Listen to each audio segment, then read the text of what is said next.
राधे राधे दोस्तों। आज अपरा एकादशी है। अपरा एकादशी का व्रत रखने से सभी पाप, कष्ट और दुख दूर हो जाते हैं। जो लोग अपरा एकादशी का व्रत रखते हैं और भगवान विष्णु की पूजा करते हैं, उन्हें आज अपरा एकादशी व्रत कथा अवश्य सुननी चाहिए। इस व्रत कथा को सच्चे मन से सुनने मात्र से ही सारे पाप मिट जाते हैं। अपरा एकादशी को अचला एकादशी के नाम से भी जाना जाता है और इस दिन व्रत रखने से प्रेत योनि से भी मुक्ति मिल जाती है और अंत में मोक्ष की प्राप्ति होती है। ये एकादशी व्रत अपार धन और यश भी प्रदान करता है। इस दिन जो भी व्यक्ति सच्चे मन से अपरा एकादशी का व्रत करके भगवान श्री हरि विष्णु की पूजा करता है, भगवान हरि उसके सारे कष्ट दूर कर देते हैं। तो चलिए जानते हैं अपरा एकादशी की कथा और पूजा विधि के बारे में। नमस्कार दोस्तों, स्वागत है आपका हमारे YouTube चैनल में। यदि आपने अभी तक हमारे YouTube चैनल को सब्सक्राइब नहीं किया है तो सब्सक्राइब कर ले। सबसे पहले आप सभी को अपरा एकादशी की हार्दिक शुभकामनाएं।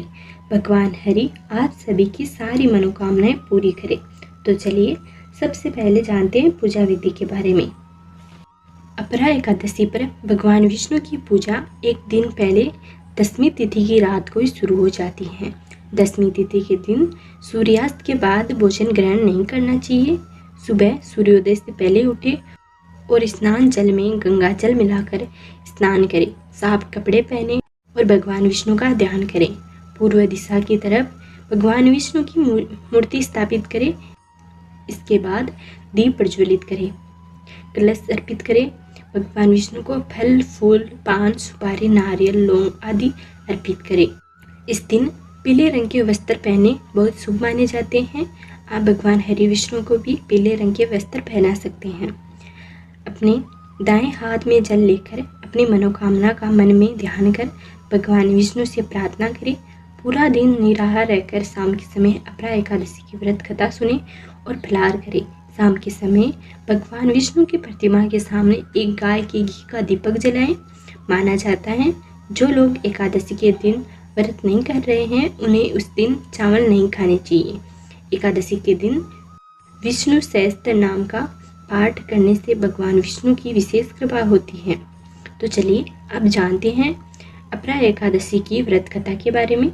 एक बार धर्मराज युधिष्ठिर ने भगवान हरि से ज्येष्ठ मास कृष्ण पक्ष की एकादशी के महत्व को बताने का निवेदन किया। तब भगवान श्री हरि ने कहा, हे युधिष्ठिर, ज्येष्ठ कृष्ण एकादशी को अपरा एकादशी भी कहते हैं। इसे अचला एकादशी के नाम से भी जाना जाता है। इस व्रत को करने से प्रेत योनि, ब्रह्म हत्या आदि पापों से मुक्ति मिल जाती है। एक समय की बात है, एक राज्य में महीध्वज नाम का राजा शासन किया करता था। उसका छोटा भाई वक्रध्वज बड़ा ही पापी था। वह बुरे काम करने वाला, दूसरों के साथ अन्याय करने वाला और बड़ा ही क्रूर राजा था। वह अपने बड़े भाई महीध्वज से बहुत घृणा करता था। इसके परिणाम स्वरूप उसने एक दिन अपने बड़े भाई को मारने की साजिश रची और उसने अपने बड़े भाई की हत्या करवा दी। उसके शव को जंगल में ले जाकर एक पीपल के पेड़ के नीचे गाड़ दिया। अब राजा महीध्वज अकाल मृत्यु के कारण प्रेत योनि में प्रेतात्मा बनकर उसी पीपल के पेड़ पर रहने लगे। फिर तो वह प्रेतात्मा बहुत ज़्यादा उत्पात मचाने लगे। एक दिन वहाँ से धूम ऋषि गुजर रहे थे। भी उन्होंने उस प्रेत को पीपल के पेड़ पर देखा। उन्होंने अपने तपोबल से उस प्रेत राजा के बारे में सब कुछ पता कर लिया था। तब उन्होंने प्रसन्न होकर प्रेत आत्मा को पेड़ से नीचे उतारा और परलोक विद्या के बारे में ज्ञान दिया। धूम ऋषि ने उस प्रेत राजा को प्रेत योनि से मुक्ति दिलाने के लिए स्वयं ही अपरा एकादशी का व्रत रखा। विधि पूर्वक अपरा एकादशी का व्रत करने के बाद उन्होंने भगवान श्री हरि विष्णु से प्रार्थना की कि हे श्री हरि, मेरे द्वारा किए गए इस व्रत का पूरा पुण्य उस प्रेत आत्मा को मिल जाए ताकि उसे प्रेत योनि से मुक्ति मिल जाए। भगवान विष्णु की कृपा से उस राजा को अपरा एकादशी का पुण्य मिल गया और वह प्रेत योनि से मुक्त हो गए।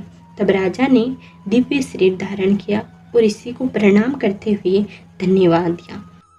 फिर वह राजा पुष्पवाहन में बैठकर स्वर्गलोक चले गए। इस प्रकार अपरा एकादशी का व्रत पितरों को भी मोक्ष प्रदान करने वाला है।